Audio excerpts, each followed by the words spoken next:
વિદ્યાર્થી મિત્રો, પાઠક સ્કૂલ અમરેલી, વિષય સામાજિક વિજ્ઞાન, ધોરણ 7 એની અંદર આજે આપણે પાઠ 10 પર્યાવરણના ઘટકો અને આંતરસંબંધો વિશે માહિતી મેળવીશું. વિદ્યાર્થી મિત્રો, પર્યાવરણના ઘટકો એટલે શું? આના વિશે આપણે ધોરણ 6ની અંદર માહિતી મેળવી હતી. છતાં પણ આની અંદર આપણે ટૂંકમાં એની માહિતી મેળવવાની છે, જેની અંદર તમારે મૃદાવરણ, જલાવરણ, વાતાવરણ અને જીવાવરણ વિશે સમજૂતી મેળવીશું. અને આંતરસંબંધો એટલે કે માનવીની પ્રવૃત્તિ દ્વારા માનવી અને પર્યાવરણ વચ્ચેના સંબંધો છે એના વિશે માહિતી મેળવવાની છે, જેને કારણે માનવીના આવા સંબંધોને કારણે, માનવીની પ્રવૃત્તિને કારણે પર્યાવરણ કેવું થઈ ગયું છે? તો કે દૂષિત થઈ ગયું છે, પ્રદૂષણવાળું થઈ ગયું છે. તો એ પ્રદૂષણની આપણે આ પ્રકરણમાં ચર્ચા કરીશું, જેમાં હવાનું પ્રદૂષણ, પાણીનું પ્રદૂષણ, જમીનનું પ્રદૂષણ અને ધ્વનિ પ્રદૂષણ વિશે માહિતી મેળવવાના છીએ. તો આ પાઠની શરૂઆત આપણે જોઈએ. તો આપણને શું કીધું હતું? આપણને ખબર છે, આપણે 6થા ધોરણની અંદર અભ્યાસ કર્યો હતો કે સૂર્યમંડળના જેટલા ગ્રહો છે એમાંથી એકમાત્ર પૃથ્વી જેવો ગ્રહ છે કે જેને કુદરતી પર્યાવરણ પ્રાપ્ત થયેલું છે. અને જો પર્યાવરણ ન હોય તો માનવ એટલે કે આપણું કાંઈ અસ્તિત્વ જ હોય નહીં. પર્યાવરણને કારણે જ માનવ જીવન છે એ કેવું છે? તો કે જીવંત છે, ધબકતું છે. પર્યાવરણનું અસ્તિત્વ, વિકાસ તેમજ પ્રગતિનું પ્રેરક બળ છે, એટલે કે આપણને એ પ્રેરણા આપે છે, બરાબર? એવું એ છે પર્યાવરણ. અને પર્યાવરણથી જ આપણું અસ્તિત્વ એટલે કે આપણે રહી શકીએ છીએ, જીવી શકીએ છીએ, વિકાસ કરી શકીએ છીએ અને પ્રગતિના કાર્યો પણ કરી શકીએ છીએ. પર્યાવરણ શબ્દ છે એ મુખ્ય 2 શબ્દોનો બનેલો છે, પરી વત્તા આવરણ, બરાબર? પરી એટલે કે આજુબાજુનું, ચારે બાજુનું, અને આવરણ એટલે કે ઉપર આવેલી વિશિષ્ટ સપાટી કે પડ. એટલે કે પર્યાવરણ એટલે કે પૃથ્વીની આસપાસ આવેલું, ચારે બાજુ વીંટળાયેલું કુદરતી ઘટકોનું આવરણ, જેની અંદર આપણે મૃદાવરણ, જલાવરણ, વાતાવરણ અને જીવાવરણનો સમાવેશ કરીએ છીએ. તો પર્યાવરણના ઘટકો વિશે માહિતી મેળવીએ. પર્યાવરણના મુખ્ય 4 ઘટકો છે અને આ 4 ઘટકોમાં મૃદાવરણ, જલાવરણ, વાતાવરણ અને જીવાવરણનો સમાવેશ થાય છે. તમે લોકો 6થા ધોરણની અંદર આના વિશે પ્રકરણ 10માં માહિતી મેળવી જ છે. આ 4 આવરણો છે એ વિશે તમે ધોરણ 6માં અભ્યાસ કર્યો છે, છતાં પણ આપણે આની અંદર એના વિશે ટૂંકમાં માહિતી મેળવીએ. તો પહેલું જે છે એ છે મૃદાવરણ. તો મૃદા એટલે શું? આપણને ખબર છે કે મૃદા એટલે માટી, એટલે ટૂંકમાં કે માટીનું આવરણ. એટલે કે પૃથ્વી ઉપરનું જે ઉપલું પડ છે, જમીન વિસ્તાર આપણે કહીએ એ. તો પૃથ્વીના ઉપરના ઘન પોપડાને, બરાબર, કેવા સ્વરૂપનું છે? એ ઘન સ્વરૂપનું છે. આપણને ખબર છે કે પદાર્થના 3 સ્વરૂપ છે, ઘન, પ્રવાહી અને વાયુ. એટલે ઘન એટલે કે આપણને ખબર કે એ ભૌતિક સ્વરૂપે આપણે એને જોઈ શકીએ છીએ, દેખાય છે આપણને. તો એ ઘન સ્વરૂપનો જે પોપડો છે એને આપણે શું કહીએ છીએ? તો કે મૃદાવરણ કહીએ છીએ. આ પોપડો છે એ ખડક, ખનિજો અને માટીથી બનેલો છે. આ જે પોપડો છે એ શેનો બનેલો છે? તો કે ખડક છે, ખનિજો છે અને માટી છે, એનાથી આ બનેલો છે. મૃદાવરણ છે, બરાબર, એની બહુવિધ ઉપયોગિતા છે, એટલે કે એની એક કરતાં વધારે ઉપયોગિતા રહેલી છે કે તે સજીવ સૃષ્ટિ માટે, એટલે કે સજીવો, આપણને ખબર છે કે જો જમીનનો જે ભાગ છે, પૃથ્વી ઉપરનો ભાગ, એના ઉપર આપણે મકાન બનાવીએ છીએ, એટલે કે આપણા રહેઠાણ છે. પછી ખેતી માટે આપણે જમીનનો ઉપયોગ કરીએ છીએ. પછી રોડ રસ્તાઓ બનાવીને વાહન વ્યવહાર કરીએ છીએ. ઉદ્યોગો માટે કાચો માલ આપણને પ્રાપ્ત થાય છે, બરાબર? એટલે કે જમીન ઉપર જ આપણે બધું આપણું કાર્ય કરતા હોય છે. એટલે કે સજીવ સૃષ્ટિ માટે ખૂબ જ મહત્વનો ભાગ છે. ત્યાર પછીનું જે છે બીજું આવરણ છે એ છે જલાવરણ. તો જલાવરણ છે તો કે જલાવરણ એટલે શું? તો કે પૃથ્વી સપાટીનો નીચાણવાળો ભાગ. હવે જલાવરણ એટલે એના નામ ઉપરથી જોઈએ તો કે જલ વત્તા આવરણ. જલ એટલે કે પાણી, તો પાણીનું આવરણ, જેટલું પૃથ્વી સપાટી ઉપર પાણીનું છે સ્ત્રોતો છે એને આપણે જલાવરણ કહી શકીએ છીએ. એટલે પૃથ્વી સપાટીનો જે નીચાણવાળો ભાગ છે કે જે પાણીથી ભરાયેલો છે, ઘેરાયેલો છે, એને આપણે જલાવરણ તરીકે ઓળખીએ છીએ. પાણીના વિભિન્ન સ્ત્રોત છે. આપણને ખબર છે કે પાણીના અલગ અલગ સ્ત્રોત છે. સ્ત્રોત એટલે કે જે જગ્યાએથી જે વસ્તુ પ્રાપ્ત થતી હોય એને એનો સ્ત્રોત કહેવાય. એટલે કે પાણી આપણને જ્યાંથી પ્રાપ્ત થાય તો એને આપણે પાણીનો સ્ત્રોત કહીએ છીએ, બરાબર. તો મુખ્ય સ્ત્રોત પાણીનો છે વરસાદ. આપણને ખબર છે કે વરસાદમાંથી આપણને પાણી પ્રાપ્ત થાય, પણ આ સિવાયના પણ કેટલાક સ્ત્રોતો છે કે જેની અંદરથી આપણને પાણી પ્રાપ્ત થાય છે. તો છે મહાસાગરો, સાગરો, સરોવરો, નદીઓ. આ બધું શું છે તો કે એમાંથી આપણને પાણી પ્રાપ્ત થાય છે.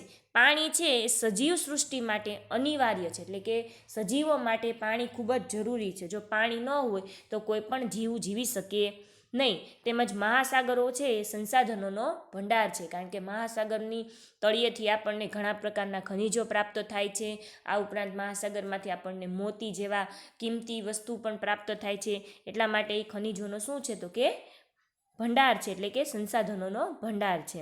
ત્યાર પછી છે ત્રીજું જે છે એ છે વાતાવરણ. વાતાવરણ એટલે કે પૃથ્વીની ચારે બાજુ જે વાયુઓ આવેલા છે એનું આવરણ, એને આપણે વાતાવરણ ટૂંકમાં એવું કહી શકીએ. એટલે કે પૃથ્વીની ચારેય બાજુ એ વીંટળાઈને આવેલા જે હવાનું સ્તર છે, હવાનું આવરણ છે, એને આપણે શું કહીએ છીએ તો કે વાતાવરણ કહીએ છીએ. વાતાવરણ છે એની અંદર વિવિધ વાયુઓ, પાણીની વરાળ, ધૂળના રજકણો, ક્ષારકણો બધું એમાં આવેલું હોય છે. તમને એવો પ્રશ્ન પૂછાય કે વાતાવરણ શેનું બનેલું છે તો કે વાતાવરણ વિવિધ વાયુઓનું, પાણીની વરાળ, ધૂળના રજકણો અને ક્ષારકણોનું બનેલું છે. વાતાવરણ છે એમાં ઓઝોન વાયુ છે એ શું કરે છે તો કે સૂર્યના જે જ્વલંત પારજાંબલી કિરણો છે એનું એ શોષણ કરે છે. આ જે પારજાંબલી કિરણો છે જો એ પૃથ્વી ઉપર સીધા આવી જાય તો પૃથ્વીનું તાપમાન ખૂબ જ વધી જાય અને મનુષ્યને ખૂબ જ નુકસાન થાય. એટલા માટે આ જે ઓઝોન વાયુ છે એ સૂર્યના પારજાંબલી કિરણોનું શોષણ કરીને સજીવ સૃષ્ટિને શું કરે છે તો કે રક્ષણ કરે છે. અને વાતાવરણના માધ્યમથી જ આપણે અવાજ સાંભળી શકીએ છીએ, રેડિયો, ટેલિવિઝન અને મોબાઈલ ફોન છે એનું પ્રસારણ જોઈ શકીએ છીએ, સંદેશા વ્યવહાર કરી શકીએ છીએ. હવે તમે અત્યારે આ વિડીયો જોવો છો તો આ વિડીયો તમે જોઈ શકો છો, તો આ માટે વાતાવરણ આભારી છે કે એને દ્વારા આ પ્રસારણ થાય છે કે તમે ઘરે બેઠા તમારે ઘરે જ આ વિડીયો તમે જોઈ શકો છો. તો આ વાતાવરણ માટે તમને એમ પણ પૂછાય કે વાતાવરણના ઉપયોગ કયા કયા, તો તમે લખી શકો કે વાતાવરણના મદદથી સૂર્યના પારજાંબલી કિરણોથી આપણને રક્ષણ મળે છે. વાતાવરણના મદદથી આપણે અવાજ સાંભળી શકીએ છીએ, રેડિયો, ટેલિવિઝન અને મોબાઈલ ફોનના સંદેશા વ્યવહાર અથવા પ્રસારણ પણ એને આપણે જોઈ શકીએ છીએ અથવા તો નિહાળી શકીએ છીએ. ત્યાર પછીનું જે ચોથું આવરણ છે એ છે જીવાવરણ. જીવાવરણ એટલે કે જે આપણે સજીવો છીએ બધાય એ, બરાબર. પ્રાણીઓ, પક્ષીઓ, બધા સજીવો એટલે કે બધા પ્રકારના કીડીથી માંડીને હાથી સુધીના બધા સજીવો, માનવો પણ એમાં આવી ગયા, એને જીવાવરણ કહેવાય છે. પૃથ્વી પરના મૃદાવરણ, જલાવરણ અને વાતાવરણના જે ભાગમાં જીવસૃષ્ટિ રહે છે, બરાબર, એને જીવાવરણ કહે છે. જે જગ્યાએ જીવસૃષ્ટિ રહે છે એને શું કહે છે? જીવાવરણ કહે છે. એની અંદર વનસ્પતિઓ, પ્રાણીઓ, જીવજંતુઓ અને માનવોનો સમાવેશ કરવામાં આવે છે. સજીવ સૃષ્ટિ છે, બરાબર, એની તમામ પ્રકારની જરૂરિયાત છે એ જીવાવરણમાંથી મેળવે છે. ખોરાક અને બીજી પણ જે જરૂરિયાત હોય એ બધી જરૂરિયાત જીવાવરણમાંથી પ્રાપ્ત કરે છે. પર્યાવરણ છે, બરાબર, એના મુખ્ય 2 પ્રકાર છે. તમને પૂછાઈ શકે પર્યાવરણના કેટલા પ્રકાર છે, કયા કયા, તો કે પર્યાવરણના મુખ્ય 2 પ્રકાર છે, કુદરતી પર્યાવરણ અને માનવ સર્જિત પર્યાવરણ. કુદરતી પર્યાવરણ છે એની અંદર જૈવિક ઘટકો એટલે કે જેની અંદર જીવ હોય એવા સજીવો, તો કે વનસ્પતિ સૃષ્ટિ, પ્રાણી સૃષ્ટિ અને માનવોનો સમાવેશ થાય છે. અને એની સાથે સાથે અજૈવિક ઘટકો એટલે કે ભૂમિ, જળ, હવા, એ બધા કેવા છે તો કે અજૈવિક ઘટકો છે, સજીવ નથી, નિર્જીવ છે, છતાં એનો પણ શું થાય છે? કુદરતી પર્યાવરણમાં સમાવેશ થાય છે. તો તમને એ વસ્તુ યાદ રાખવાની કે કુદરતી પર્યાવરણના ઘટકો કેટલા? તો કે 2 ઘટકો, જૈવિક ઘટકો અને અજૈવિક ઘટકો. જૈવિક ઘટકોની અંદર જેની અંદર જીવ હોય એવા ઘટકો એટલે કે વનસ્પતિ સૃષ્ટિ, પ્રાણી સૃષ્ટિ અને માનવ. અને અજૈવિક ઘટકો એટલે કે ભૂમિ, જળ, હવા વગેરે કેવા ઘટકો છે? તો કે અજૈવિક ઘટકો છે. માનવ સર્જિત પર્યાવરણ છે, બરાબર, એની અંદર માનવના બુદ્ધિ કૌશલ્યથી જૈવિક અને અજૈવિક ઘટકો સાથેની આંતરક્રિયાથી માનવ નિર્મિત પર્યાવરણ નિર્માણ પામે છે. એટલે કે માણસો છે એ માણસોએ પોતાની બુદ્ધિથી પર્યાવરણના જે ઘટકો છે એ ઘટકોનો ઉપયોગ કરીને જે વસ્તુનું નિર્માણ કરેલું છે એને માનવ નિર્મિત પર્યાવરણ આપણે કહી શકીએ છીએ. તો જોઈએ માનવ નિર્મિત પર્યાવરણ એટલે શું, એના વિશે વિસ્તૃત માહિતી મેળવીએ. તો માનવ આસપાસના પર્યાવરણ સાથે આંતરક્રિયા કરે છે. બરાબર, આપણી આજુબાજુનું પર્યાવરણ છે એની સાથે આપણે શું કરીએ છીએ તો કે આંતરક્રિયા એટલે કે એની બહારે આપણે પ્રક્રિયા કરીએ છીએ. પોતાની જરૂરિયાત મુજબ એમાં પરિવર્તન કરે છે. આપણે જે જરૂરિયાત છે એ જરૂરિયાત મુજબ શું કરીએ છીએ, એમાં પરિવર્તન કરીએ છીએ. માનો કે કોઈ જમીન છે, બરાબર, તો એ જમીન ઉપર આપણે પાક વાવીએ છીએ, તો એ જમીનમાં આપણી જરૂરિયાત મુજબ આપણે જે પાક વાવવો છે એ પ્રકારના એમાં પોષક તત્વો ન હોય તો આપણે એમાં ખાતર નાખીને એ પ્રકારના પોષક તત્વો એમાં ઉમેરી શકીએ છીએ. એટલે કે એમાં પરિવર્તન આપણે કરીએ છીએ. આદિકાળથી જ મનુષ્ય છે એ ભટકતું જીવન જીવતો હતો. તો આપણે ધોરણ 6ની અંદર બીજા પાઠની અંદર ચર્ચા કરી હતી આદિમાનવના જીવન વિશે. તો આપણને ખબર છે કે પહેલાંના સમયમાં આદિમાનવ છે એટલે કે પહેલેથી જ માનવ છે એ ભટકતું જીવન જીવતો હતો. ભટકતું જીવન એટલે કે એક જગ્યાએથી બીજી જગ્યાએ ખોરાક અને રહેઠાણની શોધમાં એ રખડતો રહેતો હતો અને પોતાની જરૂરિયાત માટે પર્યાવરણને અનુકૂળ બનતો હતો. હવે આપણી જેવી જરૂરિયાત હોય એ જરૂરિયાત મુજબ આપણે પર્યાવરણને અનુકૂળ બનવું પડે. જો અત્યારે શિયાળાનો સમય છે તો આપણે એને અનુરૂપ બનીને રહીએ છીએ કે ગરમ વસ્તુ ખાઈએ, ગરમ કપડાં પહેરીએ. પછી ઉનાળો હોય તો એને અનુરૂપ બનીને રહીએ. એટલે કે પર્યાવરણ જેવું છે એની સાથે આપણે આપણી જરૂરિયાત મુજબ અનુકૂળ બનવું પડે છે. એનું જીવન છે એ સરળ અને જરૂરિયાતો મર્યાદિત હતી. હવે પહેલાંના મનુષ્ય છે, બરાબર, એનું જીવન એકદમ સરળ હતું અને એની જરૂરિયાતો ખૂબ જ ઓછી હતી. એટલા માટે એની આસપાસનું જે પર્યાવરણ હતું ને એમાંથી એની જરૂરિયાતો સંતોષાઈ જતી હતી. અત્યારે આપણી જરૂરિયાતો સંતોષાય એમ છે નહીં, કારણ કે અત્યારે આપણી જરૂરિયાત ખૂબ જ વધી ગઈ છે અને આધુનિક યુગ આવી ગયો છે ને અત્યારે આપણે એક પણ વસ્તુ વગર ચાલતું નથી. સમય સાથે જરૂરિયાતોમાં પરિવર્તન આવ્યું છે અને ખૂબ જ એમાં વધારો થયો છે. મનુષ્ય છે એ પર્યાવરણનો ઉપયોગ અને તેમાં પરિવર્તન કરવાની રીતો શીખી લીધી છે. હવે મનુષ્ય છે એને પર્યાવરણનો ઉપયોગ અને એમાં જે પરિવર્તન કરવાની જેટલી રીતો છે એ બધું એણે શીખી લીધું છે.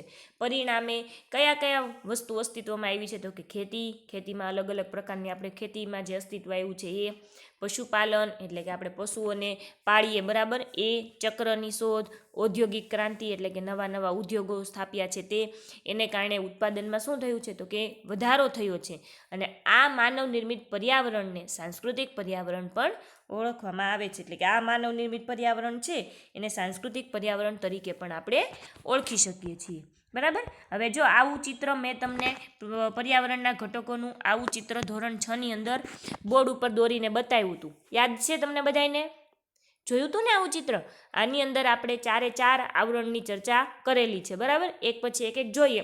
તો પહેલું કીધું મૃદાવરણ. તો કે મૃદાવરણ એટલે શું તો કે પૃથ્વીના ઉપરનો ઘન પોપડો જેને મૃદાવરણ કહીએ છીએ, જે માટીનો, ખનિજોનો અને ધૂળનો બનેલો હોય છે. બરાબર, તો જો અહીંયા આપણે જે ખેતર તમને બતાવેલું છે, બરાબર, અને રસ્તા ઉપર જે બસ ચાલે છે, પછી આ બધા જે રહેઠાણ છે, મંદિર છે, એ તમામ પોપડો છે આખો પૃથ્વી ઉપરની જમીન ભાગ છે એ જમીન ભાગને આપણે શું કહીએ છીએ? મૃદાવરણ કહીએ છીએ.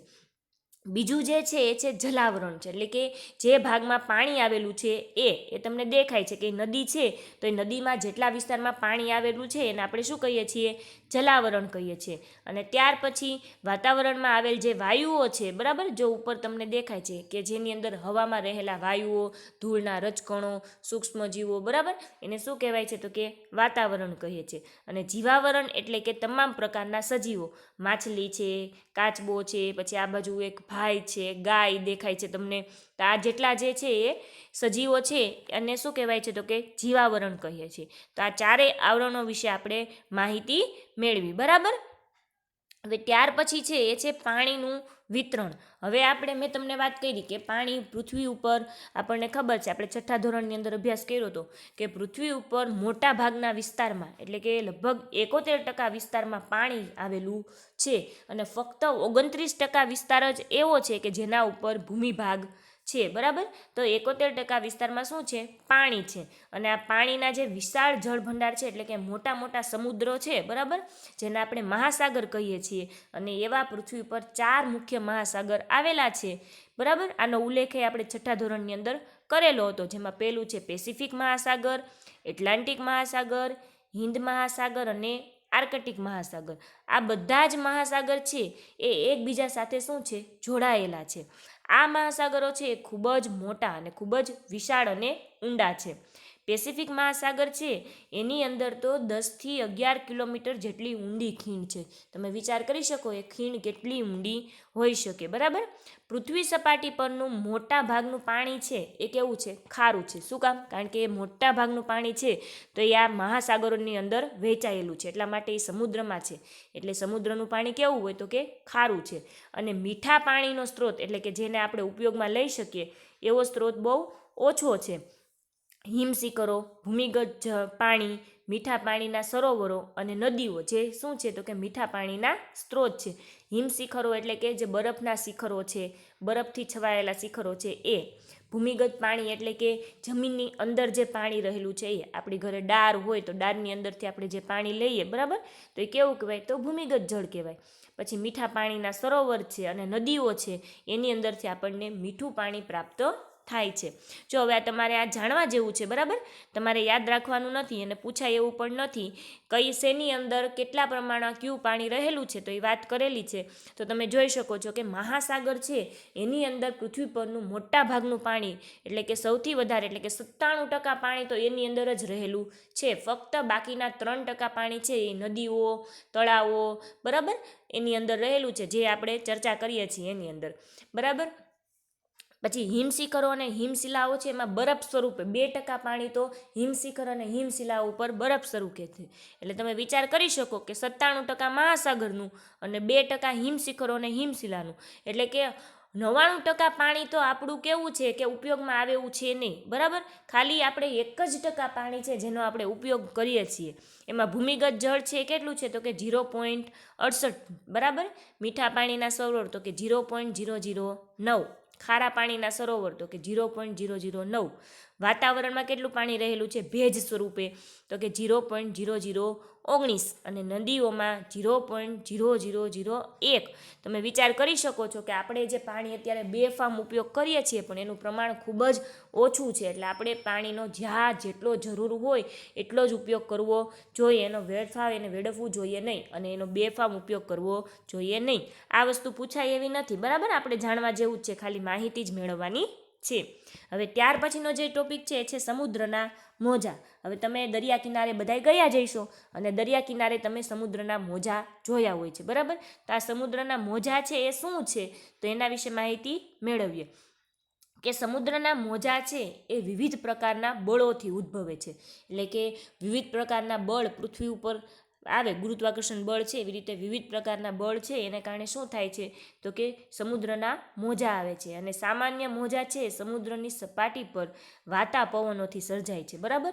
એટલે કે સમુદ્રની સપાટી ઉપર પવનની જે ગતિ હોય એ પવનની ગતિને કારણે મોજા આવતા હોય છે. વંટોળ કે વાવાઝોડાથી ઊંચા મોજા ઉછળે છે. જ્યારે વંટોળ કે વાવાઝોડાની સ્થિતિ હોય ત્યારે આ મોજા ખૂબ જ ઊંચા ઉછળે છે અને આ મોજા સમુદ્ર કિનારે પહોંચે છે ત્યારે ભારે નુકસાન કરે છે. હવે તમને ખબર હોય તો આવા મોજા જ્યારે સમુદ્ર કિનારે વાવાઝોડું આવે ત્યારે ખૂબ જ નુકસાન કરે છે. બરાબર. એટલો ઠંડો પવન આવે અને સમુદ્ર કિનારે જેટલો રહેણાંક વિસ્તાર હોય એ તો બધું ગરકાવ થઈ જાય પાણીમાં, પણ ઉપર જતા એની અસર બીજે પણ આપણને જોવા મળે છે. ત્યાર પછીનું જે છે એ છે ભરતી અને ઓટ. બરાબર. એટલે કે આ જે સમુદ્રના મોજા છે એ સમુદ્રના મોજા છે એ ચંદ્ર છે એ પૃથ્વીનો ઉપગ્રહ એટલે કે એ પૃથ્વીની ફરતે ફરે છે અને પૃથ્વી છે એ સૂર્યની ફરતે ફરે છે. તો આ જે બંનેની ગતિ છે અને બંનેનું જે ગુરુત્વાકર્ષણ બળ છે એને કારણે પૃથ્વીના મોજા એને કારણે સમુદ્રના મોજા છે, બરાબર, એની સપાટીમાં ફેરફાર થાય છે જેને આપણે ભરતી ઓટ કહીએ છીએ. તો માહિતી મેળવીએ આપણે કે શું કીધું આપણને કે દિવસમાં 2 વાર સમુદ્રની સપાટી સમયાંતરે ઊંચી ચઢે અને નીચી ઉતરે છે. આવું કેટલી વાર થાય છે તો કે દિવસમાં 2 વખત આવું બને છે કે સમુદ્રની સપાટી ઊંચી ચઢે છે અને નીચે ઉતરે છે. સમુદ્રની જે આ ચઢ ઉતરની ઘટના છે એટલે કે એની સપાટી આગળ આવે છે અને એની સપાટી નીચી જાય છે એને ભરતી ઓટ કહેવામાં આવે છે. ભરતીના સમયે સમુદ્રનું પાણી છે એ મોજા રૂપે કિનારા સ્વરૂપે આવે છે અને ઓટના સમયે ફરી પાછું સમુદ્ર તરફ જાય છે. 2 ભરતી કે ઓટ વચ્ચે કેટલો સમય હોય છે તો કે 12.25 કલાક, 12 કલાક ને 25 મિનિટ જેટલો સમય હોય છે. સૂર્ય અને ચંદ્રના ગુરુત્વાકર્ષણ બળ છે, બરાબર, એને કારણે શું થાય છે તો કે પૃથ્વી પર ભરતી અને ઓટ આવે છે. એટલે કે સૂર્ય અને ચંદ્રનું જે ગુરુત્વાકર્ષણ બળ છે એને કારણે પૃથ્વી ઉપર ભરતી અને ઓટ આવે છે. હવે એમાં શું છે કે સૂર્ય આપણને ખબર છે કે સૂર્ય સૌથી મોટો તારો છે. સૂર્ય છે એ ચંદ્ર કરતાં ખૂબ જ મોટો છે અને ચંદ્રની સરખામણીમાં પૃથ્વીથી ખૂબ જ દૂર આવેલો છે. ચંદ્ર છે એ તો એકદમ પૃથ્વીની નજીક આવેલો છે. જો તમને આકૃતિ ચિત્ર આપેલું છે એમાં તમે જોઈ શકો છો કે સૂર્ય છે એ દૂર છે અને ચંદ્ર એકદમ નજીક છે. એથી પૃથ્વી પર ચંદ્રનું ગુરુત્વાકર્ષણ બળ વધારે લાગે છે.